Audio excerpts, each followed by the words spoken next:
அனைவருக்கும் அன்பு வணக்கம். குபேந்திரா டிவி வழங்கும் குரு பெயர்ச்சி பலன் துலாம் ராசி. துலாம் ராசிக்கு இந்த வருடம் குரு பயிற்சி பலன் எப்படி இருக்கிறது என்பதை இந்த பதிவில் காண்போம். மே மாதம் 1ஆம் தேதி 2024 மே மாதம் 1ஆம் தேதி குரு பெயர்ச்சி வருகிறது.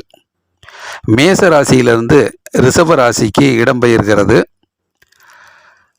கிருஷ்ணபட்சம் அஷ்டமி புதன்கிழமை திருவோண நட்சத்திரம் அன்று மாலை 5 மணிக்கு மேலே துலா லக்னத்தில் மேச ராசியிலிருந்து ரிஷப ராசிக்கு இடம்பெயர்கிறது. ரிஷப ராசியில் துலா ராசிக்கு அது 8ஆம் வீடாக வருது. இது நாள் வரை 7ஆம் வீட்டிலே இருந்த குரு பகவான் இப்பொழுது 8ஆம் இடத்துக்கு செல்கிறார். ரிஷபராசி பொறுத்த மட்டில் கார்த்திகை நட்சத்திரம் அங்கே 2ஆம் பாதம், 3ஆம் பாதம், 4ஆம் பாதம், அதனைத் தொடர்ந்து ரோகிணி நட்சத்திரம் 1ஆம் பாதம், 2ஆம் பாதம், 3ஆம் பாதம், 4ஆம் பாதம், பிறகு மிருக சீரிட நட்சத்திரம் 1ஆம் பாதம், 2ஆம் பாதம் என 9 பாதங்களை ரிஷபராசியிலே குரு பகவான் கடந்து செல்லும் இந்த ஒரு வருடத்திற்கு. அப்போ 7ஆம் இடத்துல இருந்த குரு பகவான் கொஞ்சம் போதுமான நன்மைகளை, முன்னேற்றங்களை, பண வருமானத்தை கொடுத்தார். ஆனால் அங்கே கொஞ்சம் ராகும் குருவும் சேர்க்கை இருந்ததாலையும், பிறகு சனியினுடைய பார்வை குரு மேலே விழுந்ததுனாலையும் ஒரு முழுமையான பலனை கொடுக்கல, எதிர்பார்த்த முன்னேற்றம் கிடைக்கலங்கிற ஒரு கருத்தும் இருக்கு. இப்போ துலாம் ராசிக்காரர்களுக்கு 7லிருந்து 8ஆம் இடத்துக்கு வர்றது. 8ஆம் இடம்ங்கிறது ஒரு மறைவு ஸ்தானம்தான், அஷ்டமஸ்தானம். இது நல்லதா. 5ஆம் இடம், 7ஆம் இடம், 2ஆம் இடம், 11ஆம் இடமெல்லாம் குருவுக்கு நல்ல இடம்னு சொல்லுவாங்க. அதனால் இந்த 8ஆம் இடங்கிறது நல்ல இடமா அப்படின்னு பார்க்கும்போது 8ஆம் இடம் ஒரு மறைவு ஸ்தானம் தானே ஒழிய அவர் கெடுதலை செய்யக்கூடிய ஒரு ஸ்தான பலம் அப்படின்னு இல்லை. 8ஆம் வீட்டுக்குன்னு ஒரு சிறப்பு அம்சம் இருக்குது, தனித்தன்மை இருக்குது. அந்த அடிப்படையில் குருனுடைய பலனை கொடுப்பார். எதிர்பாராத திருப்பங்கள்லாம் நடக்கும். பிறகு வம்பு வழக்கு போன்ற பிரச்சனைகளுக்கான ஒரு நிரந்தர தீர்வு கிடைக்கும்.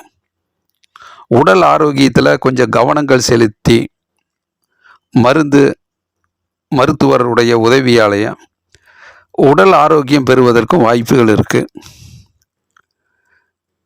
பிறகு துலாம் ராசிக்காரர்களுடைய முன்னேற்றத்தில், வேலைப்பாடுகளில் கொஞ்சம் தனித்துவமாக இருந்து இரகசியமாக தன்னுடைய முன்னேற்றத்தை பாதுகாப்பாக வைத்து செயல்படுவார்கள்.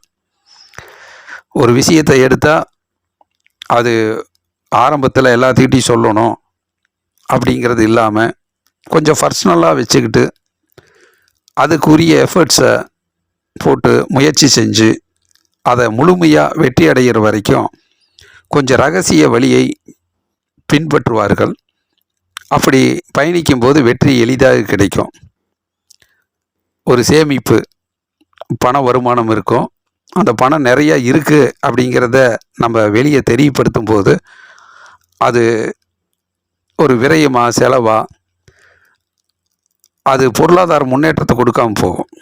அதனால் தன்னுடைய பண வருமானத்தை கூட கொஞ்சம் ரகசியமாக, பாதுகாப்பாக துளாராசிக்காரர்களுடைய தேவைக்கு ஏற்ற மாதிரி பயன்படுத்துவதற்காக கொஞ்சம் பாதுகாப்பாக வைத்து கொள்வது நல்லது. லாக்கரில் வைப்பது, உண்டியில் பணத்தை சேமிப்பது, இந்த மாதிரி இருக்கக்கூடிய பொருளாதார முன்னேற்றம் அவர்களுக்கு பயனுள்ளதாக இருக்கும். வீடு போன்ற நிலம், இது மாதிரி விஷயங்களை கொஞ்சம் புதுசாக வாங்கிறது, அதை புதுப்பிக்கிறது, அதை சரி பண்ணுறது, அதற்கு கொஞ்சம் மெனக்கெடுறது, இது மாதிரி விஷயங்கள் நடக்கும். வீட்டை எப்படியாவது சிரமப்பட்டாவது கொஞ்சம் அழகுணர்ச்சியோடு வச்சுக்கிறது, ஆடை ஆபரணங்கள், பொன் பொருள் இதெல்லாம் கொஞ்சம் சிரமப்பட்டாவது, கஷ்டப்பட்டாவது அதை வாங்கி சேமித்து வைக்கணும் அப்படிங்கிற ஒரு எண்ணமெல்லாம் வரும். ஆடம்பர நிகழ்ச்சிகளில் கொஞ்சம் பர்சனலாக போய் சந்தித்து சுப நிகழ்ச்சியில் கலந்துக்கிறது, இதெல்லாம் நடக்கும். உத்தியோகத்தில் இருக்கக்கூடிய கெடுபிடிகள், பிரச்சனைகள்லாம் ஒரு தீர்வுக்கு வரும். ஒரு நிரந்தர தீர்வுக்கு வரும். அந்த மேல் அதிகாரிகளினுடைய ஒரு அண்டர்ஸ்டாண்டிங், ஒரு புரிதல் ஏற்பட்டு பிரச்சனைகள் குறையும். அலுவலகத்தினுடைய நிர்வாக தன்மை, அதில் இருக்கக்கூடிய சிக்கல்லாம் குறைஞ்சு நல்ல சூழ்நிலை அமையும். வாகனங்களை பராமரிக்கிறது, புதிய வாகனங்கள் வாங்கிறது, வாகனத்தை புதுப்பிக்கிறது, இதுக்கு கொஞ்சம் கவனங்கள் செலுத்துறது, மெனக்கடுறது, இதெல்லாம் ஒரு நன்மையில் முடியும். கலைத்துறையில் இருப்பவர்கள் கொஞ்சம் சிரமப்பட்டாவது கஷ்டப்பட்டாவது தன்னுடைய இலக்கை அடையணுங்கிறதுக்காக முயற்சிப்பாங்க. அதில் ஒரு முன்னேற்றம் காண்பார்கள். கலைத்துறையில் இருப்பவர்களுடைய ஒரு தீராத ஒரு பிரச்சனை, நெடுநாள் பிரச்சனையெல்லாம் ஒரு தீர்வுக்கு வரும். உடல் ஆரோக்கியத்திலும் கொஞ்சம் கவனமாக இருந்து சுறுசுறுப்பாக பணியாற்றுவதில் கொஞ்சம் துலாம் ராசிக்காரர்கள் வெற்றிகரமாக பயணிப்பது நல்லது. இந்த குரு பகவான் 8ல் இருந்தாலும் குருவுடைய பார்வை என்ற அடிப்படையில் 5, 7, 9 3 பார்வை இருக்கிறது. குரு பார்த்தால் கோடி புண்ணியம்னு சொல்லுவாங்க. அப்படி குரு 5ஆம் பார்வையாக 12ஆம் வீட்டை பார்க்குது, கன்னி ராசி புதனுடைய வீட்டை. பிறகு 7ஆம் பார்வையாக குடும்பஸ்தானம், தனஸ்தானம், வாக்குஸ்தானத்தை பார்க்குது, விருச்சிக ராசி செவ்வாய் வீட்டை. பிறகு 9ஆம் பார்வையாக 4ஆம் வீட்டை பார்க்குது, மகர ராசி சனியுடைய வீட்டை. இப்போ 12ஆம் வீட்டை கன்னி ராசியை பார்க்கும்போது புதனுடைய வீடு, கொஞ்சம் செலவுகளும் அதிகப்படியாக வரும். வரவுக்கு ஏற்ற மாதிரி செலவு இருக்கும். அதை கொஞ்சம் சிந்தித்து அறிவுபூர்வமாக யோசித்து திட்டமிட்டு செலவு செய்தால் அது பயனுள்ள செலவாக இருக்கும். அதே நேரத்தில் ஒரு கல்விக்காக செலவு செய்கிறது, உயர் கல்விக்காக படிப்புக்காக செலவு செய்கிறது, இதில் நல்ல ஒரு முன்னேற்றத்துக்காக பயன்படும். வியாபாரத்துக்காக முதலீடை போட்டு அந்த வியாபாரத்தை வெற்றிகரமாக நடத்துவதற்கும் இந்த சுப விரயங்களாக பயன்படும். கதை எழுதுவது, கவிதை எழுதுவது, எழுத்துத்துறையில் இருப்பவர்கள் புத்தகம் வாசிப்பது, இது நூல் வெளியீடு, இது போன்ற செலவுகளும் ஒரு பெருமைக்குரிய விஷயமாக அமையும். விவசாய நிலம், விவசாயத்துறையில் இருப்பவங்களுக்கும் ஒரு அதிகப்படியான செலவுகளை செய்து விவசாய தொழிலை மேம்படுத்துவதற்கும் வியாபாரத்தை அடுத்த கட்டத்தை நோக்கி நகர்வதற்கும் விரயஸ்தானத்தில் குரு பார்வை இருப்பதால் அதில் இருக்கக்கூடிய நன்மைகளும் பயனுள்ளதாக இருக்கும். பிறகு 7ஆம் பார்வையாக 2ஆம் இடத்தை பார்க்குது, விருச்சிக ராசி செவ்வாய் வீட்டை. குடும்பஸ்தானம், தனஸ்தானம், வாக்குஸ்தானம். கொடுத்த வாக்கை எப்படியாவது நிலைநிறுத்தணும், நிரூபிக்கணும் அப்படிங்கிறத கொஞ்சம் அரும்பாடுபட்டு அந்த வாக்கு வன்மையை அதை வெற்றிகரமாக நடத்துவீர்கள். குடும்பத்தினுடைய முன்னேற்றத்தில் பண வருமானம், பொருளாதார முன்னேற்றத்தை எல்லாம் நிலைநிறுத்தி குடும்பத்தை முன்னேற்றுவதற்காக பணம் செலவு செய்வீங்க. குடும்பத்துக்கு தேவையான நிதி ஆதாரம், முன்னேற்றமெல்லாம் கிடைக்கும். அதற்கு ஏற்ப பண வருமானமும் பொருளாதார முன்னேற்றம் ஏற்படும். கஷ்டங்கள் இருந்தாலும், அஷ்டமத்தில் குரு இருந்தாலும் சிரமப்பட்டு உழைத்து முயற்சித்து பணம் பொருளை ஈட்டி குடும்பத்தினுடைய முன்னேற்றத்துக்கு தேவையான வசதி வாய்ப்புகளுக்காக நிதி ஆதாரமும் கிடைக்கும். சகோதரர்களுடைய ஒற்றுமை நிலவும். இடம் வாங்கிறது, பூமி வாங்கிறது, வீடு, இது போன்ற விஷயத்திற்கும் கொஞ்சம் சிரமப்பட்டாவது அந்த வெற்றியினுடைய இலக்கை அடைவதற்கும் நிதி ஆதாரம் உங்களுக்கு கணிசமாக கிடைக்கும். பிறகு 9ஆம் பார்வையாக 4ஆம் வீட்டை பார்க்குது, மகர ராசி சனியினுடைய வீடு. உழைப்புக்கு அஞ்சாதவர்களாக இருப்பீங்க. கடுமையாக தொடர் முயற்சியில் உழைத்து விடாமுயற்சியால் வெற்றிகளை ஈட்டுவீர்கள். வெற்றிக்காக எவ்வளவு தூரம் கஷ்டப்பட முடியுமோ அந்த அளவுக்கு கஷ்டப்பட்டு அது வெற்றிக்கான முன்னேற்றத்தை அடைவீர்கள். அந்த வெற்றியிலே போதுமான பொருளாதார முன்னேற்றம், பண வருமானம் எல்லாம் கிடைக்கும்.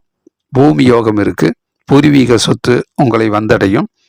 தாய் நலனில் கொஞ்சம் அக்கறை செலுத்துவது, அவர்களுடைய உடல் ஆரோக்கியத்திலும் கவனம் செலுத்தி அவர்களை பாதுகாப்பதிலும் தன்முயற்சி எடுப்பீர்கள்.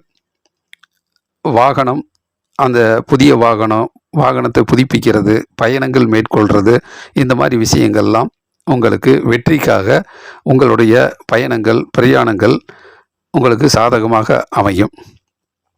ஆகவே துலாம் ராசிக்காரர்களுக்கு இந்த 2024, 25 இந்த ஒரு வருட காலத்தில் வரக்கூடிய குரு பெயர்ச்சி உங்களுக்கு சிரமத்தையும் கஷ்டத்தையும் கொடுத்தாலும் ஒரு விடாமுயற்சியால் மெனக்கெட்டு தொடர்ந்து முயற்சி செய்து உழைப்பால் உயரக்கூடிய பொருளாதார முன்னேற்றம், பண வருமானத்துக்குரிய ஒரு சூழ்நிலை நன்றாகவே அமையும். இதில் 2024 கிட்டத்தட்ட ஒரு ஜூலை, ஆகஸ்ட்டு, செப்டம்பர், ஜூலை 15லேருந்து செப்டம்பர் 15க்குள்ளே வரக்கூடிய இந்த 60 நாட்களில் ஒரு அபரீதமான முயற்சி வெற்றி கிட்டும். உங்களுடைய திறமைகள் அங்கீகரிக்கப்படும். உங்களுடைய தொழில் திறமையில் நிறைய வருமானம், தொழில் முன்னேற்றத்தில் பண வருமானம் எல்லாம் பிரகாசமாக அமையும். லாபம் கிட்டும். பிறகு டிசம்பர் 15, 2025 தொடக்கத்தில் ஜனவரி 15 இது போன்ற நாட்களில் நீங்கள் நினைச்ச காரியங்கள் அற்புதமாக நடக்கும். நீண்ட நாள் எண்ணங்கள், குறிக்கோள், லட்சியங்கள்லாம், நீண்ட நாள் ஆசையெல்லாம் அதை நிறைவேற்றுகிற ஒரு வெற்றிகரமான சூழ்நிலையெல்லாம் அருமையாக அமையும்.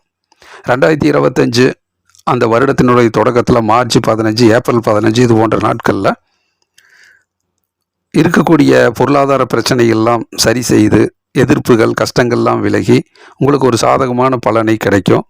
உங்களுடைய அருமையான முயற்சியால், விடாமுயற்சியால் வரக்கூடிய எதிர்ப்புகளையும் பிரச்சனைகளையும் கஷ்டங்களையும் சரி செய்து அந்த மார்ச் 15, ஏப்ரல் 15 போன்ற நாட்களில் அதை வெற்றிகரமான சூழ்நிலையை அமைத்து கொள்வீர்கள்.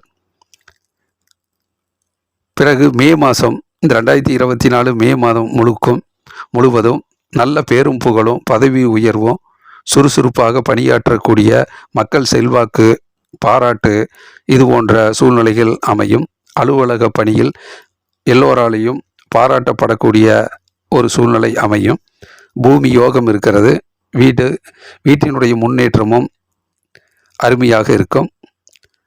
ஆகவே இந்த 2024, 2025 ஒரு வருட காலம் வரக்கூடிய குரு பயிற்சி பலன் துலாம் ராசிக்காரர்களுக்கு நல்லதொரு முன்னேற்றத்தை குரு பகவான் வாரி வழங்குவார். அதை இரகசிய தனிப்பட்ட முறையில், ஒரு பாதுகாப்பான முறையில், தனித்துவமாக குரு பகவான் உங்களை செயல்படுத்தி உங்களுக்கென்று ஒரு தனித்துவமான பாதையிலே ஒரு சிறப்பு வழியில் உங்களை முன்னேற்றி நல்லதொரு பொருளாதார முன்னேற்றத்தை கொண்டு வருவார். வியாழந்தோறும் குரு பகவானை விடாமல் வழிபாடு செய்வது இந்த அஷ்டம குரு காலகட்டத்தில் குரு வழிபாடு நல்ல பயனுள்ளதாகவே இருக்கும். தொடர்ந்து குரு பகவானை வழிபாடு செய்து பொருளாதார பண வருமானம் போன்ற முன்னேற்றத்தை, வேலைவாய்ப்பில் உயர்வு போன்ற விஷயங்களில் வெற்றிகளை ஈட்டிக்கொள்ளுமாறு கேட்டுக்கொள்கின்றேன். குபேந்திரா டிவியை தொடர்ந்து பாருங்கள். ஜோதிடம் பற்றிய அனைத்து தகவல்களும் வந்து கொண்டு இருக்கிறது. லைக் பண்ணுங்கள், ஷேர் பண்ணுங்கள், சப்ஸ்கிரைப் பண்ணுங்கள். நன்றி, வணக்கம்.